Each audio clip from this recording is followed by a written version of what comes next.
And I have a prediction, Laurie-Ann, that in a lot of these masterminds, I even think all the masterminds, I think there are going to be some people in there that make connections with each other that become meaningful connections because the things we discuss that they're very personal. They're all about achieving and experiencing fulfillment across the 5 life pillars, applying that in the workplace. And those conversations are very personal. And I think people are going to make some very meaningful connections. Welcome to the Life Fulfilled podcast because life's too short not to experience fulfillment. I'm Bernie Borges, your host and the creator of the Fulfillment-Centric Leadership Framework. No matter your age or stage, a more fulfilled life is on the table on the Life Fulfilled podcast. So pull up a chair and be sure to press that follow or subscribe button. Well, welcome everybody to the Life Fulfilled podcast. And as you probably can tell, this is not Bernie. As a matter of fact, my name is Laurie-Ann, and I am the host of another podcast. But I'm sort of hijacking the Life Fulfilled podcast, and I am going to interview Bernie. Hey, Bernie, how are you? Great, Laurie-Ann. Thank you so much for hijacking this episode. I'm really looking forward to being on the other side of the microphone with you on my own podcast. On your own podcast. So something that I really just love to let's start off with, because I believe that this is the foundation of every person, every business, and even every podcast. Bernie, what are your core values? Okay, my core values. I'm just going to answer that question at the human level, Hmm. Laurie-Ann, which I think is probably how you mean it anyway. They all begin with the letter F. They really do. First one being faith. I'm a person of faith. I believe that the Bible is the ordained word of God. And Mhm. so I'm anchored in my faith. There's Mhm. family. I've been married almost 38 years, 2 kids, 4 grandkids. So family is very important to me. There's fun. Fun is important, although it's probably the one core value that needs the most improvement in my life. There's, of course, fulfillment, Laurie-Ann. That's another core value. That's an F word. There is finances. We all need to manage our finances and be good stewards of the money that we make in our career. And then there's fitness is very important to me. I think my listener who's been with me for any time knows that fitness is important. I know it's important to you as well. Yes. And so those are my core values. Let me see if I left anything out. Faith, family, fun, fulfillment, finances, and fitness. Those are my core values. That's 6. I was counting. And I really like those. And it's like spirituality, mind, body, and the people that surround you. Yeah. Exactly. That's beautiful. Exactly. That's Yep. beautiful. Yep. This is a question that comes up a lot for both myself and also for clients that I work with. But what does success mean for you? So success really is tied to my core values. I don't think, Laurie-Ann, that I could define success in a way that would be completely separate from my core values. Oftentimes, society and a lot of people also will define success associated with their career, their title, their financial position in the world, their status in the world. And if I'm honest, there was a point in my life, in my youth, where that definition of success was probably more in line with how I thought about success. But as I've matured over the decades, I really define success as to how well I'm doing in the core values that I just shared with you. Mm. If I'm living those core values and I'm living them in a way that is good for my life, good for my family, then that's success. And so, really, that's how I would define success. I have found success to be an ever evolving definition throughout my years, just exactly what you have said. My definition of success was very different in my 20s than it was in my 30s, my 40s, and now my 50s. Yep, Yeah. exactly.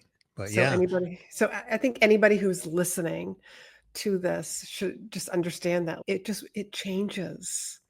It changes because of life experiences and how you see things. So thanks for sharing those two. You have been podcasting since 2012, which Bravo. I think that's absolutely wonderful. What's been your biggest takeaway from podcasting? As like I've only been a podcast host for I'm coming up on 5 years. Yeah, I really love podcasting. I joke, Laurie-Ann, that this microphone, anybody who's watching this episode on video can see the microphone. And I joke that this microphone is really an appendage because I spend so much time in front of it and use it pretty much on a daily basis. I also use it when I'm on Zoom calls, that sort of thing. But to your question, what's been my biggest takeaway, right, from podcasting? I can't really narrow it down to one, Laurie-Ann. It's really multiple. Okay, give me One, multiple. yeah. So, first of all, it's evolved quite a bit. It used to be a lot more difficult to do a podcast. It's a little easier than it was years ago from a technology standpoint and also from a distribution standpoint. You can go to one place, you pay a monthly fee to host your podcast, and then it sends it out to virtually every podcast player that exists out there. The technology has evolved. But I think really, I would say if I was to boil it down to one takeaway, is just it's the power of the medium, of the podcast medium.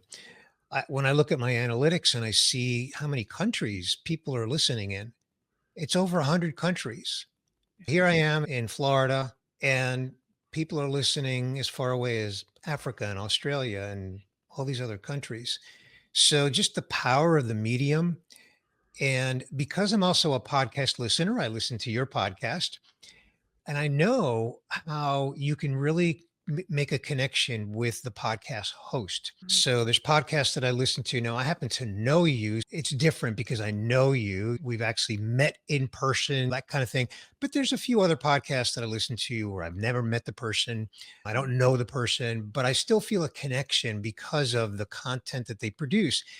And that's what excites me about being a podcaster, that the fact that I have that opportunity to make a connection with people, again, as far away as for me, as far away as Africa or Australia, and just that opportunity to make connection with people and to build some kind of a relationship with them. And I know that, well, to you, it's not weird because you're a podcaster, but to some people, it may sound weird. Relationship, what does that mean? When you are in someone's ears, and they're listening with some kind of a regular cadence, there is that connection, and that is a form of a relationship. So that's my biggest takeaway, is that it is a powerful medium that really gives us podcasters an opportunity to make a connection, a human connection with people, and to sustain that over time. Oh, that's so fun to like really hear that a little bit more. But here's another question about podcasting. Why did you start? Way back in 2012, it was just a fun little project. A buddy of mine, a guy named Chuck Palm, who's a real character. He was the funny one of the two of us. I'm not a funny one. He's funny. We just decided, hey, let's do this. It was an up and coming thing. And so the why behind the first podcast was just an experiment. We did Mhm. 49 episodes. Yeah, sometimes I wish we did 50, but whatever. We did 49.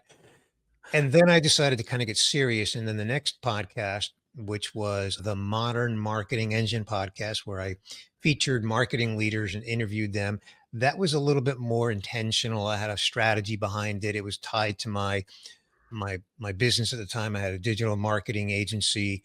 So there was a connection there. So the why behind that one was it was part of my content strategy and my relationship and business development strategy.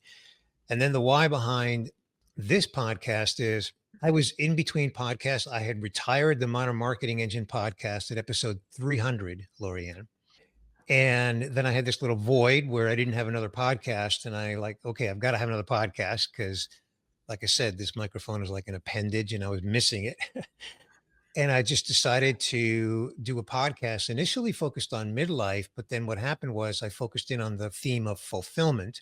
So Midlife Fulfilled was what I launched in February 2022. So the why behind that was focusing on the things we experience in midlife and the theme of fulfillment. And then, as I know we're going to discuss, recently that's changed a little bit, but that's the why behind each of the three podcasts.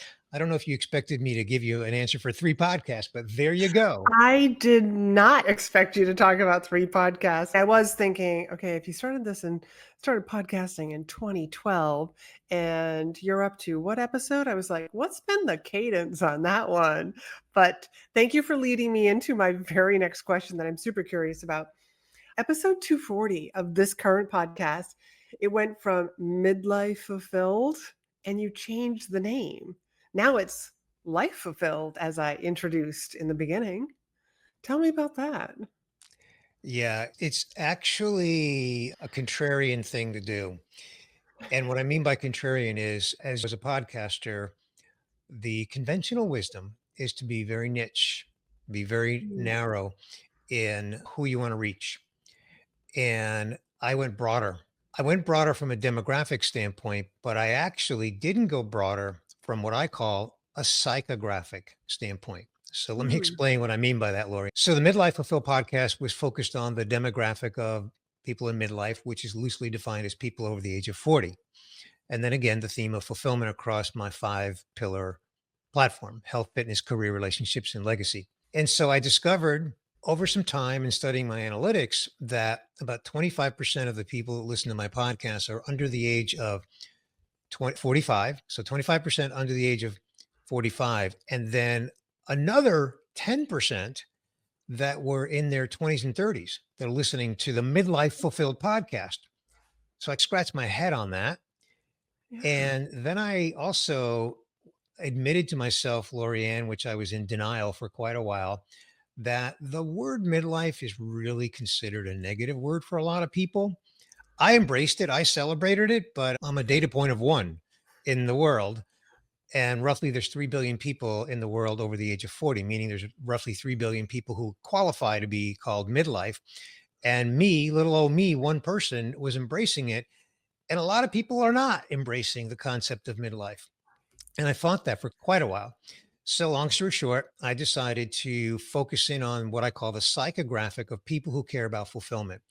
And so instead of going narrow on a demographic, I'm going narrow on the psychographic. And if that's a word that's unfamiliar to anybody, all it simply means is anybody who really cares about the topic. If someone cares about a topic like trees in the forest without regard for geography. The topic is trees in the forest. You could say trees in the forest, South America, but if you're just focused on trees in the forest, which is a really weird tangent example, the point I'm getting at is anybody who cares about fulfillment, that's who the Life Fulfilled podcast is for. And that's behind the name change. I love the name change. I think it's absolutely perfect. And I think it's also fascinating that young people were listening to the Midlife Fulfilled podcast. Isn't it? Yeah. And I will admit, when I was in my 40s and heard that you're considered now in your midlife, I was like, what? Yep. And most likely because midlife does have a negative emotion around it. Thank you, media. The word crisis just gets attached to the word midlife, and people hear the word midlife and they think midlife crisis. That's right. That's And right. again, I was in denial for, let's call it 3 years, because I was embracing midlife and hoping to bring billions of people along for the ride, but it wasn't happening. Yet. Okay, so you changed the name of your business also to the Fulfillment at Work Academy.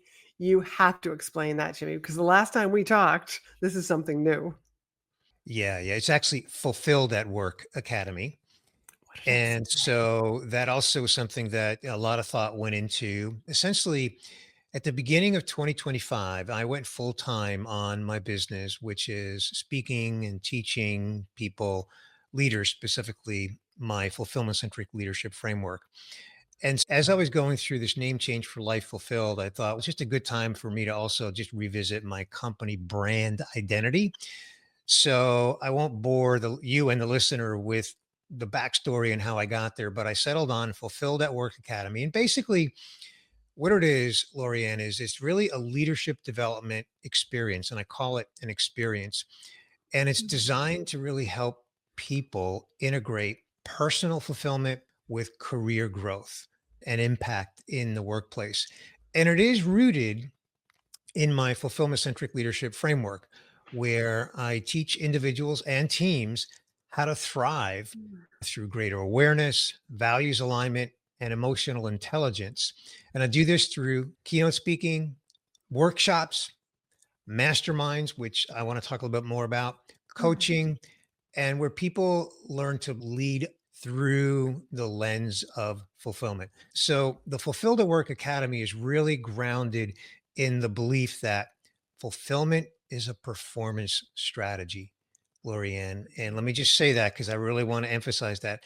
I really believe that fulfillment is a performance strategy, both in our lives and in the workplace. Because in the workplace, it drives engagement, it drives innovation, and ultimately it's driving success. So that's the new brand, Fulfilled at Work Academy. I love it. And as somebody who I was working with you around your keynote, and I was learning a lot about your thought leadership around being fulfilled at work and how it really does change engagement. And like you also know that I come from that leadership corporate Yeah. engagement industry. So this work fascinates me. But I really want to talk to you now about this is interesting about the masterminds. What's going on with the masterminds? The mastermind is something that I'm really excited about because as I talk to and work with organizations, one of the ways Mm, that I can help their leaders lead through the lens of fulfillment is by coming in and doing a workshop. But conversations started to evolve. What if it was more than a workshop? What if it was, and it really led to the mm, concept of a mastermind? I listened. Okay, there's an interest in that. And so I structured a service offering around that where I'm offering masterminds in two ways. One mm, is for cohorts of individuals, and this is public facing. So on the website, my call to action is join the wait list. And then as enough people come together as individual contributors in the workplace, then I create a mastermind around that. Another cohort is a mastermind of leaders. This can be mm. inside an organization, which would be private, obviously, to the organization, but it can also be public. It can just be a cohort of 8 to 10 people who are leaders. And the idea basically is to walk through the fulfillment centric leadership framework, again, grounded in the 5 life pillars: health, fitness, career, relationships, and legacy. But walk through it instead of in a workshop environment, walk through it by having 90-minute virtual meetings, again, with a small group twice a month. And then doing exercises not only together but separate alone, and then coming back and having conversations and going deep into those conversations. And I have a prediction, Laurie-Ann, that in a lot of these masterminds, I even think all the masterminds, I think there are going to be some people in there that make connections with each other that become meaningful connections because the things we discuss that they're very personal. They're all about achieving and experiencing fulfillment across the 5 life pillars, applying that in the workplace. And those conversations are very personal. And I think people are going to make some very meaningful connections. And I think there's something so valuable about having some sort of a community that is longer than just that workshop. However long the workshop is, like a half a day, a full day in the program, because unfortunately, like we all go back to our regular life. And so to be able to really implement and have that support system, I think is going to be an absolutely beautiful thing that you're going to be able to change environments, work environments, and leaders at the same time.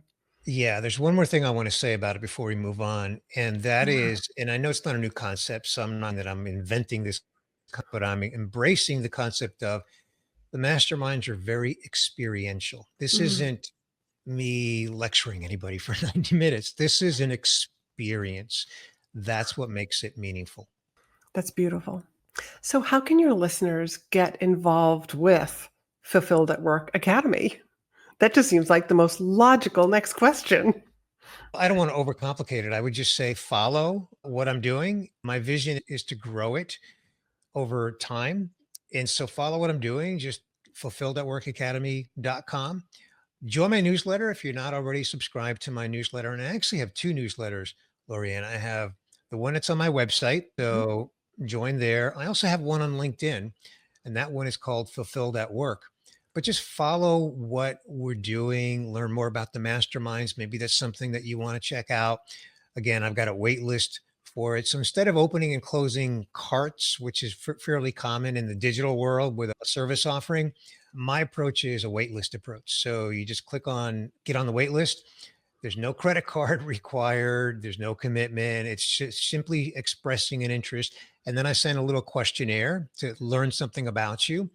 and then you're on the wait list and there's no commitment. And you'll see that in the communication. So follow what we're doing. Of course, continue to follow along with the Life Fulfilled podcast, but specifically to your question with Fulfilled at Work Academy, just again, get on the newsletter. And if you think the mastermind thing is something that appeals to you, then get on a wait list and follow along. All right, that's great for the listeners. But how about brands? How can brands get involved with Fulfilled at Work Academy?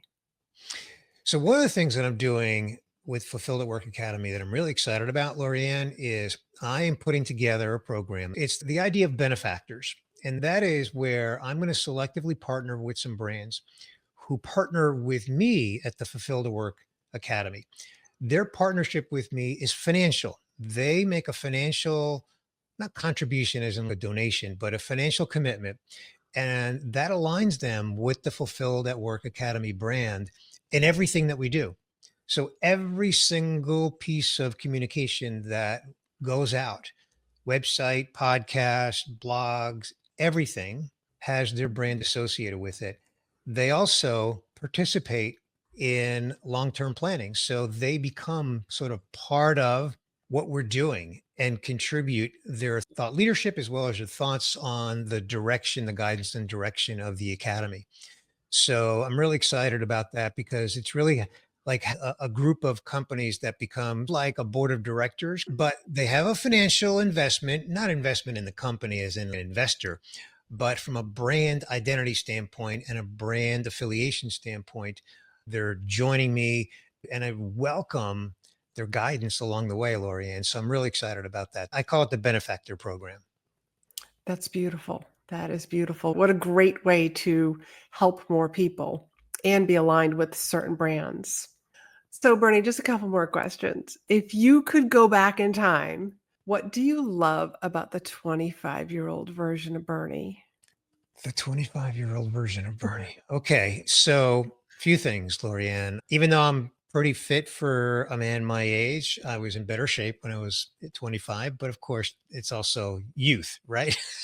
You- When I was 25, I was probably a little overconfident. I wouldn't say that I was a jerk. I wasn't full of myself, but I was overconfident just because I hit the ground running and my career got off to a really good start. I was in software sales and things were going well and I was enjoying life and I was single when I was in my mid 20s. I got married at age 30, so I was still single and just having a good time. And so I guess the other word that comes to me was carefree. Look, I was working and self-sufficient, living on my own. In fact, I grew up in New York City, and by 25 I had moved to California. I was living out in the San Francisco Bay Area, specifically down in the Silicon Valley area. So I was just loving life. Had a great sales role, making friends, having a good time. I even bought a boat in my a little bit after age 25. I was still in my 20s, bought a boat and just having a grand old time. And other than making sure that I made my sales, I was pretty carefree. Those are the memories from age 25. Very nice. Very nice. Now, if opposite question, if you can go back, what do you regret about the 25-year-old version of Bernie? Okay, before I answer that question, I'm going to preface it by saying that I have read the book, The Power of Regret, one of the best books I've ever read by Daniel Pink, who is a very well known New York Times bestselling author. I seriously recommend reading this book. I am not kidding. It was life changing for me. The biggest takeaway from the book, which is relevant to your question, Laurie-Ann, so this is not a complete tangent. The biggest takeaway is that we should embrace regrets. So the whole notion of no regret, that's a fallacy. We all have regrets. The idea basically is that he gets across in the book is know what your regrets are and learn from them. Mhm. That's why he titles the book The Power of Regret. Okay, enough said about that. Go buy the book The Power of Regret by Daniel Pink.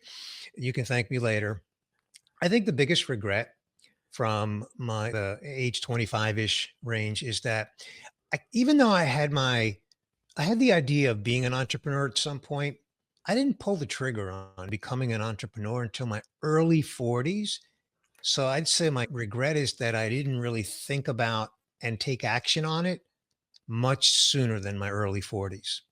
especially if you think about in my early 40s, I was married and our kids were still young and at home and all those responsibilities. In my mid 20s, single and carefree, right? So I'd say that's my biggest regret is that I didn't take the plunge on the entrepreneurship journey sooner. Now, I have not read Dan Pink's book on the power of regret. However, I did participate in his survey, his research project for that book. So I am going to have to go pick that book up. I have never heard anybody talk about it the way you It's just fabulous. talked And by the about it. way, I had the privilege of interviewing him on the podcast. It's episode 33. So it's way back, but it's out there. It's available. Episode 33, where I interviewed him about the book, The Power of Regret. I'm going to make sure I go listen to that one. All Also, right. okay, I got one more question for you, and that is about the future. Where do you see yourself in 10 years? 10 years. Wow, Laurie-Ann, 10 years is a long time.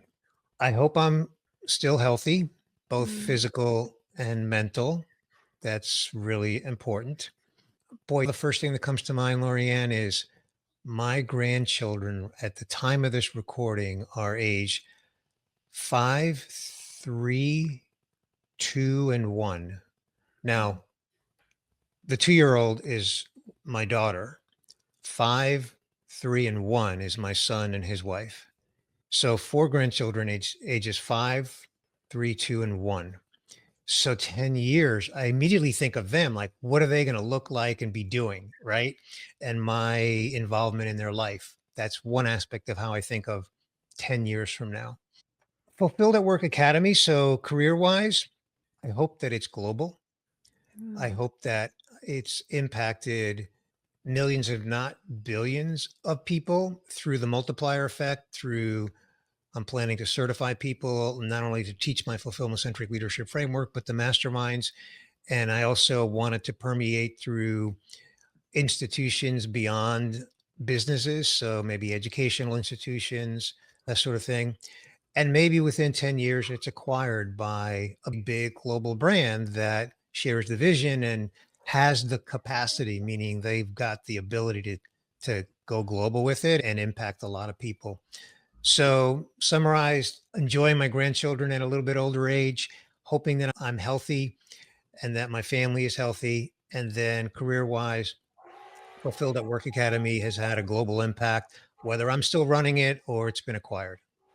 I love your big vision. I love a big vision in general, but I love your big vision in particular because I know the impact that it will have and the ripple effect.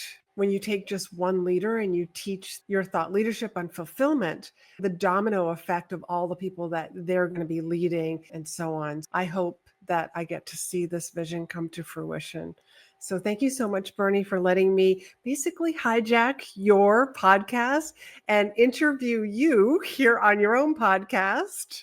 Thank you, Laurie-Ann. I've really enjoyed this. It was fun to be on the other side of the microphone. But before I let you go, I don't want to let you off the hook because I want the listener to know a little bit more about you. So tell a listener where they can learn more about you. Well, thank you very much. And I am a reformed, painfully shy girl who accidentally said yes to a speaking opportunity and ended up on the speaking circuit. I spoke on leadership and corporate engagement. And back in 2017, something happened at a Florida airport that made me take a pivot. Somebody asked me if I wrote speeches, and I helped her write a speech that completely changed her business. So today, I work with coaches, consultants, and service providers to help them write and deliver amazing presentations to use as their best form of marketing to showcase their expertise. And you can find me on my website, which is speakandstandout.com. And also, my podcast is Be in Demand, where we talk all about how to leverage public speaking events. Fantastic. And Laurie-Ann, I'll just give you a shout out. I went through one of your programs. I think you call it signature speech, how to write a signature speech. In Demand Signature Speech. In Yeah. demand signature speech. That was essentially like a mastermind, small group of people. And at the end, I had developed my signature speech with your coaching and guidance. So it was really terrific. And so I just want to give you a shout out on that. And And again, I just want to thank you for, again, flipping the script on me today. This has been a blast. And you know what? I think I want to do this again sometime. You just let me know and I'll come back. All right. Thank you so much, Lorianne. You're welcome.